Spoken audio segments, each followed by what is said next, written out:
पालघरमध्ये चालत्या लोकल ट्रेनमधून एका वैतरणा खाडीमध्ये एक तरुण पडला, मात्र तो थोडक्यात बचावलाय। रेल्वे कर्मचारी आणि तिथल्या स्थानिकांच्या सतर्कतेमुळे एक मोठी दुर्घटना टळली आहे। उदय मंगेश वांगड असे या जखमी प्रवाशाचं नाव आहे।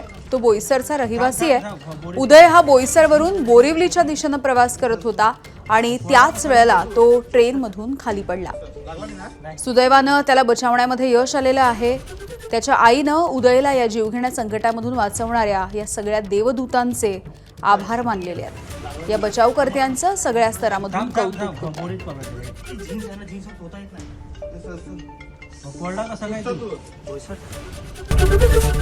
एबीपी माझा, उघडा डोळे बघा नीट।